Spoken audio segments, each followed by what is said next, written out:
వచ్చింది కదా? చంద్రబాబు నాయుడు చెప్పారు కదా 3 చంద్రబాబు ప్రభుత్వం బాగుందా బాగలేదు మీకు? బాగుంది. బాగుంది కదా? ఏబ్బా, నువ్వు కూడా చెప్పు, బాగుందా లేదా? బాగుంది. రైట్. ఈ రోడ్డు కూడా శాంక్షన్ అయింది. 2-3 నెలల్లో పడుతుంది రోడ్డు. రోడ్డు కూడా శాంక్షన్ అయింది. మీకు తల్లికి వందనం డబ్బులు ఉన్నాయా? ఎంతమంది పిల్లలకు ఉన్నాయి? ఒకే రకం ఉండేది. ఓకే. దీపం పథకం గ్యాస్ వచ్చిందా? తర్వాత మీకు ఆగస్టు 15వ తారీఖు నుంచి మనకు ఉచిత బస్సు ఇస్తారు మా మహిళలకి. ఇప్పుడు మీకు చంద్రబాబు నాయుడు ప్రభుత్వం బాగుంది కదా? మీకు అన్ని విధాలుగా బాగుంది. పోయిన ప్రభుత్వం కన్నా ఈ ప్రభుత్వం బాగుంది అనిపిస్తోందా? రైట్. ఓకే.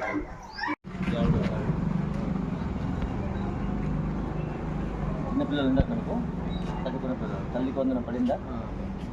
దీపం పథకం మీద గ్యాస్ డబ్బులు పడినాయా? అది గ్యాస్ లేదు. తర్వాత మహిళలకి ఉచిత బస్సు ఆగస్టు 15వ తారీఖు నుంచి ఇస్తున్నాడు. పెన్షన్ ఎవరికైనా వస్తుంది ఇంట్లో?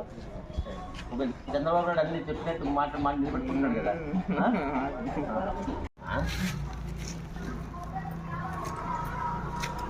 ఈ ప్రభుత్వం వచ్చే సంవత్సరం అయింది కదమ్మా, మీకు ఏమనిపిస్తుంది? ప్రభుత్వం బాగుంది కదా? పర్వాలేదేముంది. మీ ఆయనకు 3,000 పెన్షన్ నుంచి మీకు ఎంత ఇస్తున్నాడు? ఇప్పుడు 10,000 రూపాయలు పెన్షన్ ఇస్తున్నాడు. దీపం పథకం కింద డబ్బులు పడితాయి. గ్యాస్ డబ్బులు పడినాయి కదా? మీకు ఆగస్టు 15వ తారీఖు నుంచి బస్సు ప్రయాణం ఉచితంగా ఇస్తున్నాడు.